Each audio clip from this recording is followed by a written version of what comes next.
ইরানের আকাশ প্রতিরক্ষা ব্যবস্থা ঘুরিয়ে দিতে শুরু হওয়া অপারেশন এপিক ফিউরি হয়তো যুদ্ধের ময়দানে তাৎক্ষণিক লক্ষ্য অর্জন করছে, কিন্তু এই অভিযানের মূল্য এখন পেন্টাগনের ভেতরে গভীর উদ্বেগ তৈরি করেছে।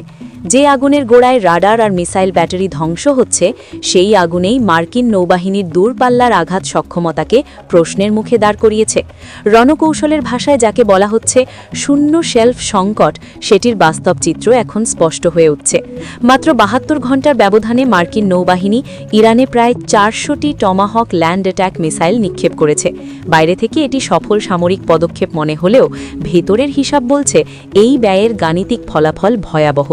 বর্তমান উৎপাদন সক্ষমতা অনুযায়ী যুক্তরাষ্ট্র বছরে মাত্র ৭২ থেকে ৯০টি টমাহক তৈরি করতে পারে, অর্থাৎ ৩ দিনে যে পরিমাণ ক্ষেপণাস্ত্র ব্যবহার করা হয়েছে তা পূরণ করতে কারখানাগুলোর অন্তত ৫ বছর সময় লাগবে। এই হিসেবে দেখাচ্ছে ৪০০টি মিসাইল মানে বিদ্যমান মজুদের প্রায় ১০% এক ঝটকায় শেষ হয়ে যাওয়া। টমাহক শুধু একটি অস্ত্র নয়, এটি মার্কিন নৌবাহিনীর প্রথম রাতের যুদ্ধ কৌশলের মূল হাতিয়ার। নিচ দিয়ে উড়ে গিয়ে রাডার এড়িয়ে নির্ভুল আঘাত হানার সক্ষমতার কারণে এটি যে কোনো বড় অভিযানের সূচনায় সবচেয়ে বেশি ব্যবহৃত হয়। কিন্তু সেই অস্ত্রের সরবরাহ ব্যবস্থা এখন চরম চাপের মধ্যে। একটি টমাহক মিসাইল তৈরি করতে প্রায় ২ বছর সময় লাগে।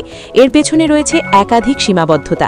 মিসাইলে ব্যবহৃত ১০০০ সেন্সর ও প্রিসিশন কম্পোনেন্ট আসে নির্দিষ্ট কিছু উৎস থেকে, যেগুলোর উৎপাদন রাতারাতি বাড়ানো সম্ভব নয়।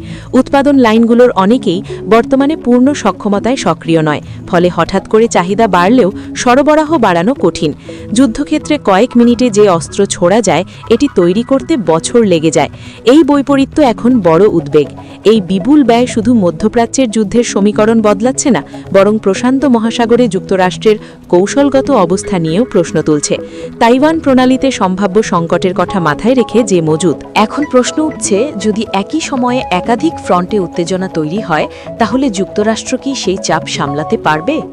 বিশেষজ্ঞদের মতে আধুনিক যুদ্ধে শুধু শক্তিশালী অস্ত্র থাকলেই হয় না, সেই অস্ত্রের ধারাবাহিক সরবরাহ নিশ্চিত করাও সমান গুরুত্বপূর্ণ।